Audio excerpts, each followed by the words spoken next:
The Utah Department of Public Safety's Bureau of Criminal Identification is making the past 5 years of crime data available in a new interactive dashboard. So let's take a look at some of this view here that you can see. You can view it, you can sort it by jurisdiction or law enforcement agency to compare some trends happening across Utah. And they say the data will be updated monthly. We wanted to go in depth on this, so joining us live to talk more about this is Mandy Biesinger. She is the Field Services Supervisor at the Utah Bureau of Criminal Identification. Mandy, good afternoon. Can you walk us through how people would use this dashboard? Good afternoon, Brian. Yes, so this dashboard is the uniform crime reporting statistics that are collected at the law enforcement level in the state of Utah. And what it does is it takes the crime data that is happening in those local jurisdictions and allows us to put it out there to be transparent with the public, to allow them to see the crime and trends that are happening in their communities. Why did you decide to make this change to welcome this new dashboard? So traditionally, we published a PDF version of the data, but in 2021, the FBI transitioned all crime reporting to what's called NIBRS, and it's just a more updated version. And when the whole state of Utah came on board, it allowed us to take advantage of the technology, the electronic resources, and really modernize this report. So instead of waiting 9 months into the next year for that data, we can put it in this nice, public-friendly, viewable dashboard. Well, the dashboard warns about something called non-reporting agencies. Can you explain what that is and maybe put it into a little bit of context for us? Yes, so all of the data comes from local law enforcement in Utah.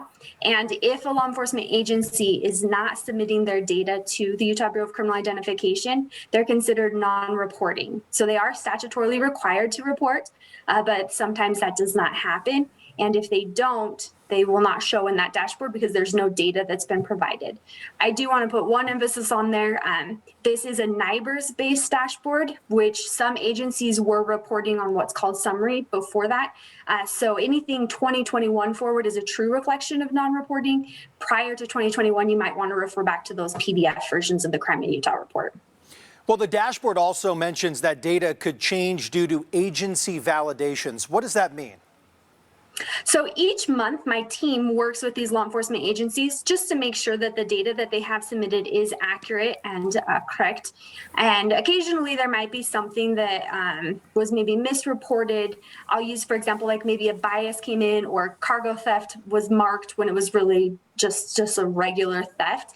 So we work with them just to make sure that those things are accurate, and it takes a month to get that updated. So it's possible you'll see slight changes in the data as things are being reported, as well as sometimes crime doesn't become known to law enforcement until after the date that it had occurred.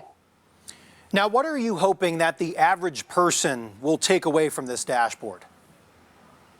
I think it's just a great opportunity as a public citizen here in Utah to see what's happening in my community, in my county, and even overall in the state. It's a great way to help us have awareness of the type of crime that's occurring in our neighborhoods.